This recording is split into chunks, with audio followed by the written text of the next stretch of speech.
Hey, everybody. Good evening.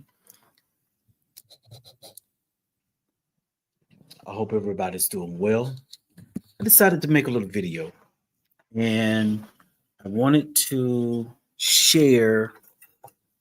Just, I do apologize. I wanted this to be perfect, but I can't wait for perfection to try to make videos. Something that's really been on my heart. I think that's too much light. Okay, so something that's been on my heart and my mind, and I wanted to just talk about some things. And I wanted to encourage those who may be going through certain situations. There's a lot of light going on here. Hold on 1 second here.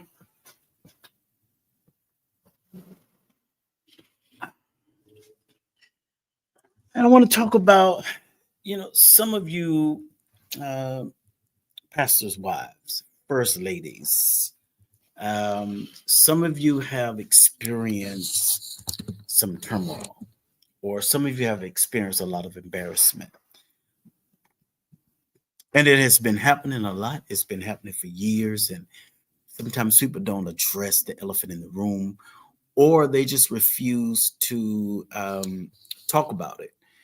Sometimes people feel like if you don't talk about it, then you know, they just feel like it'll go away.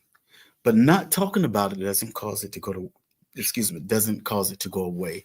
Some of you first ladies in the church, I grew up in the church, but some of you, you knew before you married him. You knew what you got yourself into. And then you were hoping things didn't pan out the way that it panned out. And also, um, sometimes you're gullible and you want titles and you want to be respected. And sometimes you want people to rally around you.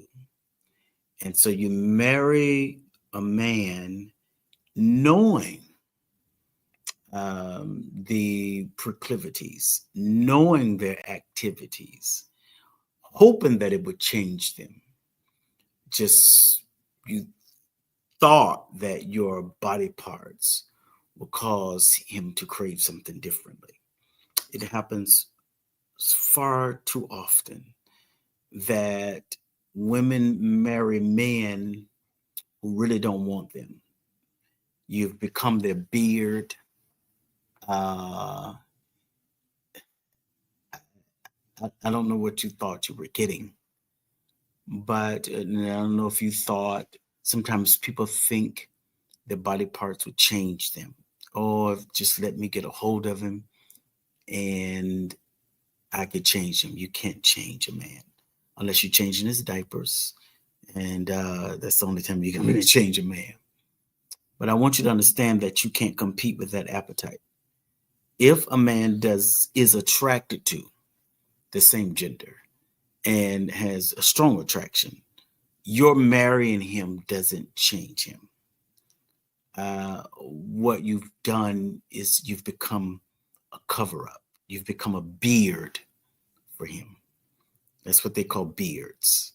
Or perhaps it was an arrangement, you know? And sometimes you think it's going to work because it starts out smooth. The ride starts out smooth. You go on your honeymoon, and sometimes the honey drips out the moon while you're there. But I want to tell you, you don't have to put yourself in that particular man. You can't change a man. I've seen a lot of women in the church, they marry men that are leaders or pastors, and you want to wear your hats and you want to wear your clothing and you want to be respected and you want people to rally around you. And yet you're suffering at home. Home front is suffering. You have to put on a face in front of the congregation. You have to put on a face in front of your peers. And you want people to think that everything is all right at home. And it's not, because you don't even sleep in the same bed. You don't have a relationship at home. You only show forth, you only show um, some type of camaraderie when you're in that building. And to me, that has to take a lot of energy. It has to take a lot of, oof. It has to be degrading, though, honestly. But it takes a lot of energy. I'm sorry, I'm trying to get this lighting right, and I can't get it right. It has to take a lot of something. I think it's delusional, though, that you think you can change a person for whatever reason. And so you put yourselves in these situations and predicaments.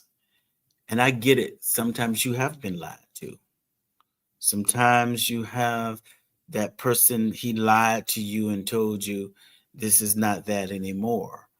But for the most part, a lot of women knew what they were getting involved with, thinking they could change an individual. And you married that man in hopes that he would change, or maybe the greater desire was to have the title of First Lady. Um, and you ended up in a sticky situation because now you, you don't have a happy home. Your husband is hanging out with the members, hanging out with the armor bearers, they're bearing their armors, and they're spending more time with their male armor bearers than they are with you. They send you home and they hang out with the armor bearers. Let me tell you something. The person or the people that they spend more time to or with, sometimes that's who they have an attraction for.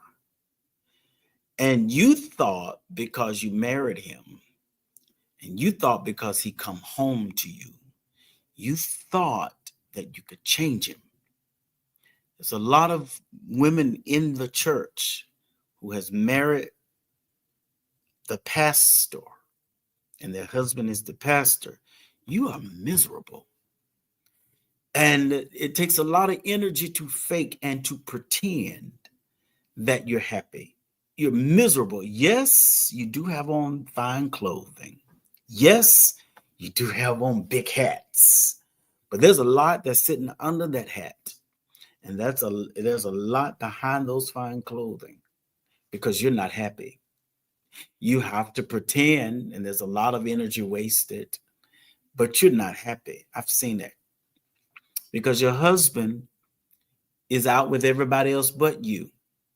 Your husband is spending time with everybody else but you. He only comes home to you because he has to go to sleep, but 9 times out of 10, y'all not even sleeping in the same bed. And you're unhappy, and you do not have to live that way. You don't have to put yourself in a position because you're grappling for power and feeling you want to feel secure or you want to feel loved by people. But I'm telling you, you check that out. When he starts spending more time with the armor bearer, when he starts spending more time with uh,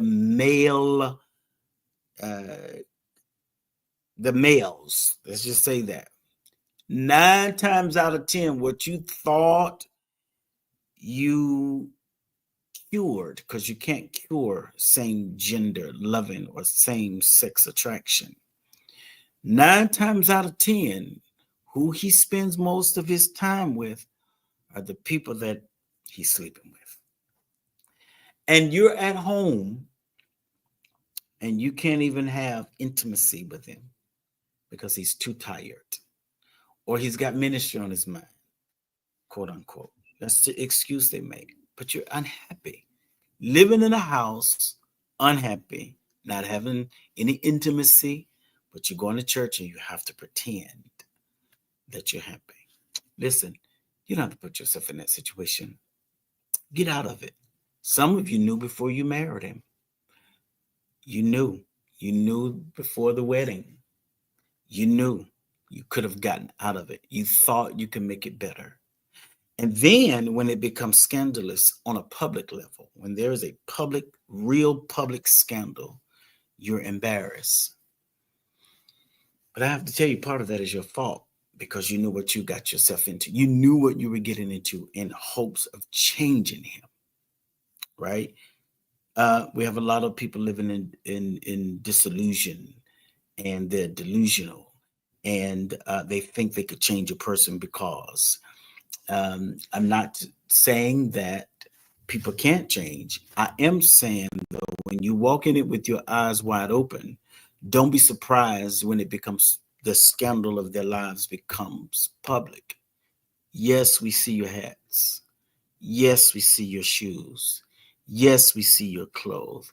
But also, we can see your discontentment, and we can see your unhappiness. We can see when you're not getting what you need at home.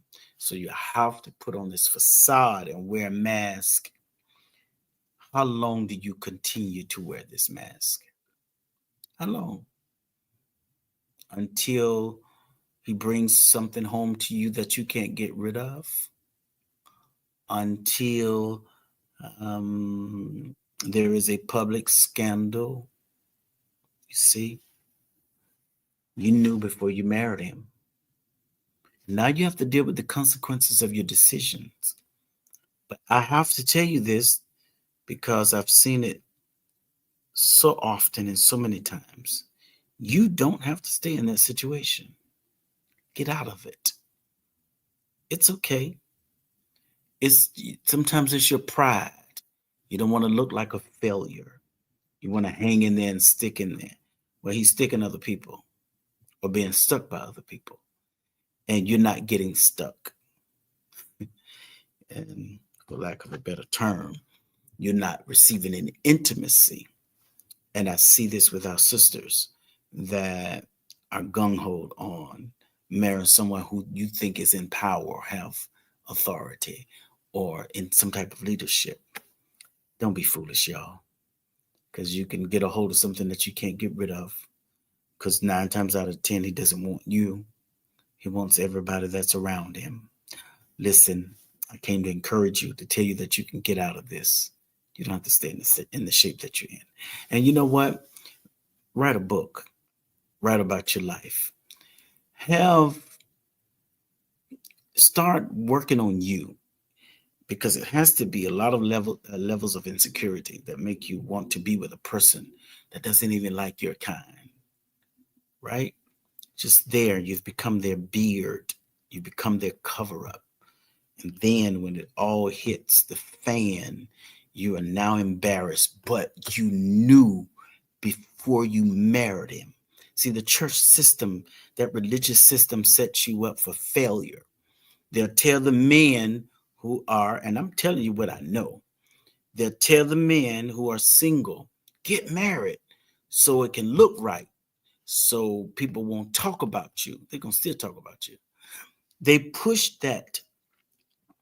They push your marriage, they push you getting married, but they don't have to wake up to that person.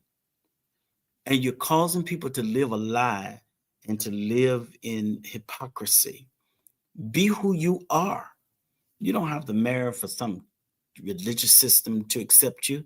Listen, they're not going to accept you anyways, in actuality. So the church system, the religious system, has failed the religious people, because you prefer to walk in a lie and not walk in authenticity. And that system teach you how to walk in hypocrisy, teach you how to hide and cover up. Now you've married somebody that you didn't want, that you're not attracted to, you're not interested even in that gender, and you don't pull somebody else. You don't pull them into that web of your life that could cost them their life. And you have listen, don't pull people into your cobweb. Just be who you are and stay single. I gotta go. But that was on my heart, because there's a lot of women out there hurting. There's a lot of women out there, you are beards. There's a lot of women out there in the religious system. You are their cover up, and you're not happy, and you don't want to embarrass your family. You're not getting any intimacy at home.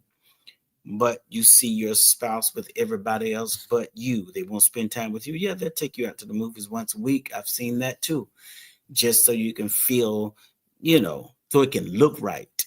And when the armor bearer start wearing the wedding ring of your husband, because that's your wedding ring, that's his wedding ring, and he stops wearing it, and the armor bearer now is wearing the ring, you better check that out, because that armor bearer ain't wearing that ring for nothing. Yeah, there is some type of commitment. There's some type of soul tie. So stop making those mistakes. You see all the signs. You saw all the signs before you step into that. You see all the signs. You see the walk. You see the twirl. You see the twitch. You see all of the flamboyancy. And yet you're attracted to that, or attracted to position, and you marry that, you're going to be in trouble. You're going to live a miserable life, and you're going to have to cover up for the rest of your life, or until you get out of it, or until embarrassment come and shame come and exposure come in a public way. We're not talking about bloggers just making up stuff. We're talking about stuff that has been made public, arrest and all that kind of stuff. You don't have to be shamed like that. Get somebody that loves you for you, that will be with you for you. This religious system is not set to protect you. They're pushing those men to marry you so it can look a certain way. And you don't have to be caught up in that. All right. All right. Listen, I have to go. I needed to get that off of my heart and my chest. I got some other things that's going to be happening. But listen, I grew up in the church. I have seen it. And I've always wondered why. I've asked people, why did you marry her? Knowing you didn't want her, knowing you weren't interested in that gender. And you pulled her and had a child or children. You pulled her into that world. Now, when exposure comes, your wife, your children now exposed to all of that. And it's embarrassing. Save yourself some embarrassment. And don't marry that girl. And sis, don't marry him. Now, unless y'all got some type of arrangement, what works for you works for you. But I'm just saying, don't act shocked when the light comes to your situation, because you were grappling after power and wanted to feel, oh, I'm the first lady. Well, you're the only lady, because he doesn't want you. He wants the gentleman. Okay? Listen, and you don't have to get out of it. You don't have to stay in that foolishness. Walk out of it. If you're not happy, leave it. All right. I love y'all. Thank you for chiming in.